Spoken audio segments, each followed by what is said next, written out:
Tiada kata yang manis dan ucapan syukur pada Bapa di surga yang boleh kami kenali dalam nama Tuhan Yesus Kristus.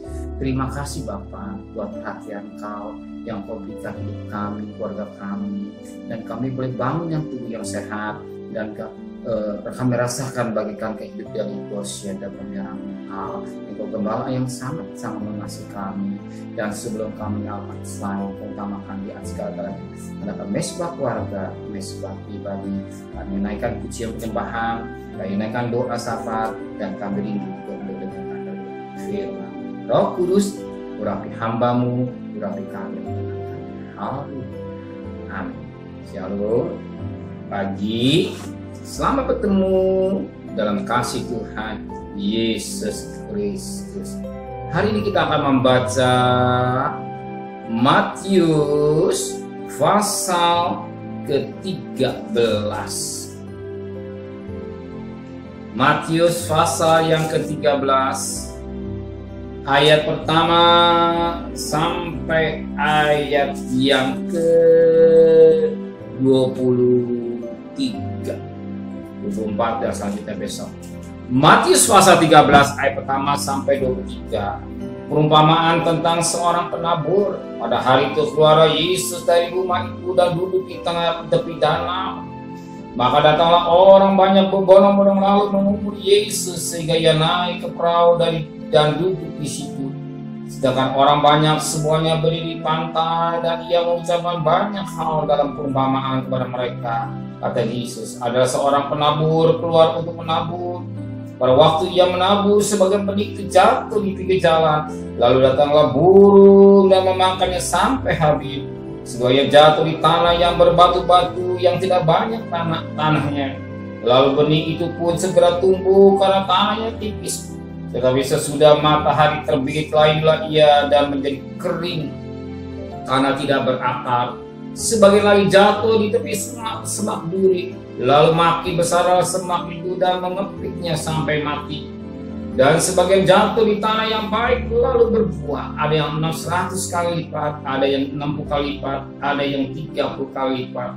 Siapa petingah hendaklah yang mendengar. Maka datanglah murid Yesus dan bertanya kepada Yesus, mengapa engkau berkata-kata pada mereka dalam perumpamaan? Jawab Yesus, kepadamu diberi karunia untuk mengetahui rahasia kerajaan surga, tapi kepada mereka tidak. Karena siapa yang mempunyai kepadanya akan diberi sehingga ia berkelimpahan. Tetapi siapa yang tidak mempunyai apapun yang ada padanya akan diambil daripadanya. Itulah sebabnya aku berkata kata-kata dalam perumpamaan kepada mereka. Karena sekalipun ia melihat, mereka tidak melihat, dan sekalipun mendengar, mereka tidak mendengar dan tidak mengerti. Maka pada waktu mereka genaplah sebuah Yesaya yang berbunyi, kamu akan mendengar dan mendengar, namun tidak mengerti. Kamu akan melihat dan melihat, namun tidak menangkap.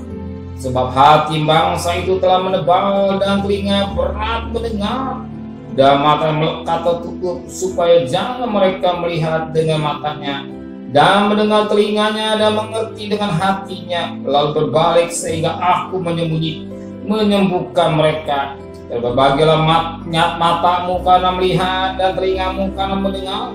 Sebab aku berkata kepadamu, sesungguhnya banyak nabi dan orang pernah ingin melihat apa yang kamu lihat, tapi tidak melihatnya, dan ingin mendengar apa yang kamu dengar, tetapi tidak mendengarnya. Karena itu dengarlah arti perumpamaan penabur itu. Karena setiap orang yang mendengar firman tentang kerajaan surga, tetapi tidak mengertinya, datanglah si penjahat dan merampas yang ditaburkan dalam hati orang itu.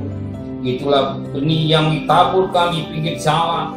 Benih yang tabur di tanah yang berbatu-batu ialah orang yang mendengar firman itu dan segera menerimanya dengan gembira. Tapi ia tidak merakah dan tidak tahan sebentar saja apabila datang penindasan atau penganiayaan. Karena firman itu orang itu pun segera murtad. Yang ditaburkan di semak-semak duri ialah orang yang mendengar firman itu lalu untuk khawatiran dirinya dan tipu daya kekayaan mengambil firman itu sehingga tidak berbuah. Yang ditaburkan di tanah yang baik ialah orang yang mendengar firman itu dan mengerti, Dan karena itu ia berbuah, dan ada yang 100 kali lipat, ada yang 60 kali lipat, dan ada 30 kali lipat. Kita melihat satu kisah yang sangat menarik buat kita, hal tentang penabur, dan yang sangat menarik. Ada tanah yang berbatu-batu, tanah semak duri, dan tanah yang dikatakan berbatu-batu, tanah yang dikatakan dalam firman Tuhan, tanah hati yang di pinggir jalan, menjadikan satu tapi ada tanah yang baik. Tanah bicara tanah hati, masing-masing mendengar firman Tuhan, masing-masing menerima firman Tuhan. Tergantung tanah hati seseorang, apakah benih firman Tuhan bertanam dalam hati yang baik. Kalau tanah hati yang baik, artinya dia mau menerima firman Tuhan dengan baik dan dia mau mempraktekkan, otomatis satu ketika akan bertumbuh. Demikianlah kita menjadi anak-anak yang dengar.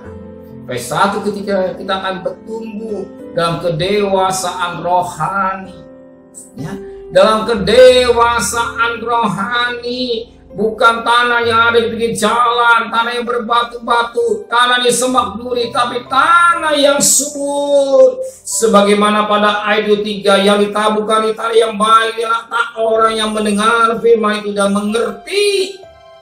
Dan karena ia berbuah, ada yang 100 kali lipat, ada yang 60 kali lipat, dan yang 30 yang mendengar dan yang mengerti. Banyak kali orang baik mendengar firman Tuhan dengan baik, tapi nggak mengerti. Apa yang nggak mengerti? Nggak mengerti maksud Tuhan. Hanya menjadi pendengar terhormat, tidak mengerti kehendak Tuhan atau kehendak Bapa di surga. Ini yang utama, mengerti kehendak Bapa di surga. Itulah hidup dan pimpinan Roh Kudus, bukan keinginan daging. Banyak kali orang terjerumus karena ada pinggir jalan, semak duri, tanah yang berbatu-batu, tapi hati yang bersih.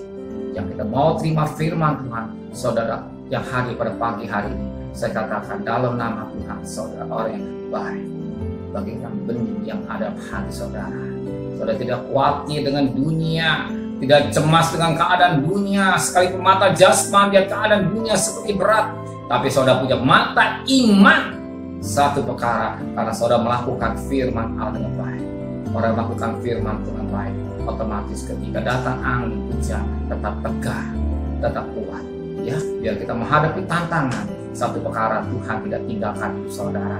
Dia tahu kebutuhan saudara. Dia pasti dan sangat mengerti kebutuhan. Dia sebagai Bapa yang berkasih. Ya, Bapa yang berkasih, Bapa yang bercinta. Ingat tentang anak yang terhilang, bungsu, baik. Tapi yang sangat menarik, anak kesayangan Bapa. Sebagaimana Mazmur 103 ayat 13, anak kesayangan Bapa itulah orang yang takut kepada Tuhan.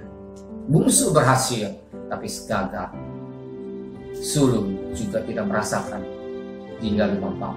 Tapi saudara anak kesayangan Bapa, Bapa tahu Tuhan anak yang disayang.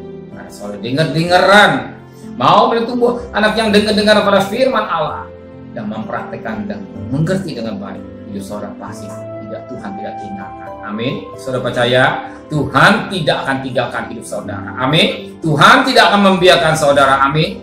Dan Tuhan tidak membiarkan, firman Tuhan jelas, ingat Ibrani 13 ayat 5. Tuhan sekali-sekali tidak akan tinggalkan, Tuhan sekali-kali tidak membiarkan.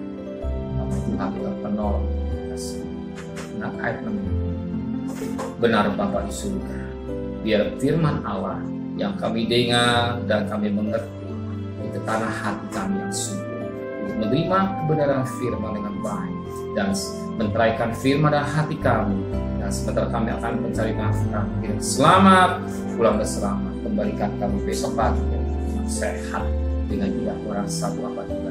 Berkati Bapak Presiden, Wakil Presiden, para Menteri, para Gubernur, para Bupati, para Wali Kota, para Camat, para lurah, para RW, para RT, para medis, para relawan, para TNI, para Polri, bahkan mereka-mereka yang tidak sedepan berikan hikmat yang dari Tuhan, pelihara keluarganya sebagaimana kau pelihara warga negara Indonesia, mau dengar-dengaran, mau divaksin, memperhatikan protokol kesehatan dengan baik.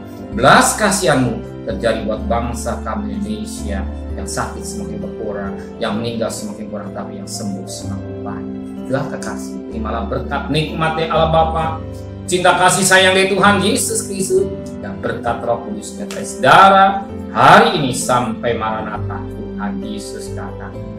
Yang cinta dia katakan amin. Tuhan memberkati.